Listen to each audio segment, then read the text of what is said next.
দেশের অভ্যন্তরীণ জুতার চাহিদা মেটানোর পাশাপাশি হাজারো মানুষের কর্মসংস্থানের ব্যবস্থা হচ্ছে কিশোরগঞ্জের ভৈরব উপজেলার জুতা তৈরির কারখানাগুলোতে। তবে ব্র্যান্ডিং, বাজারজাত, দক্ষ কারিগর, পুঁজি স্বল্পতা এবং আধুনিক প্রযুক্তির অভাবে দেশের অর্থনীতিতে যতটা ভূমিকা রাখার কথা ছিল ততটা পারছে না এই শিল্প। এই শিল্পের সঙ্গে সংশ্লিষ্টরা বলছেন, যথাযথ প্রশিক্ষণ এবং সহজ শর্তে ঋণ পেলে দেশের চাহিদা মিটিয়ে এখানকার জুতা রফতানি বাড়ানো সম্ভব। রিপোর্ট দিনার সুলতানার। Institute of leather engineering and টেকনোলজিতে পড়াশোনা করে একটি স্বনামধন্য জুতা কারখানায় কাজ করতেন আকাশ। 4 বছর পর সেই চাকরি ছেড়ে দিয়ে নিজেই দেন জুতা তৈরির কারখানা।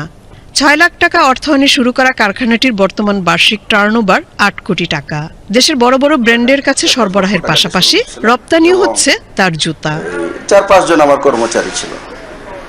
এখন আমার ফ্যাক্টরিতে প্রায় 250-300 ওয়ার্কার আছে। আমি বর্তমানে এখন আমার রপ্তানি করি আমি জাপানে, এবং বছরে প্রায় 5-6 হাজার পেয়ার, যার আনুমানিক মূল্য হয়তো আপনার $6,000 বা $8,000 এরকম হয়।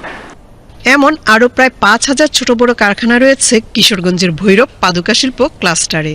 চাহিদা অনুযায়ী পণ্য তৈরি করতে পারলে রপ্তানি বাড়ানো সম্ভব বলে জানান উদ্যোক্তারা। এজন্য দরকার অর্থায়ন ও প্রশিক্ষণ। আগে স্যান্ডেল বানাইতাম, স্যান্ডেল বানানোর পরে আমরা পাদুকা মালিক সমিতির মাধ্যমে এসিমের একটা ট্রেডিং দিছে। আমরা এই ট্রেডিং দেওয়ার পরে আমি লোফার মাল বানানো শুরু করছি। ব্যাংকের ঋণটা যদি কম পার্সেন্টে, যদি 5-6% যদি আমরা টাকাটা পাই, তাহলে আমরা ব্যবসাটা করে একটু আরাম পাইম।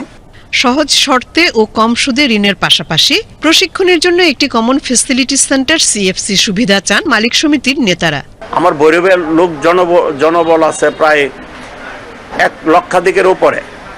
এই ট্রেনিংয়ে তো আমরা রইতেছে না।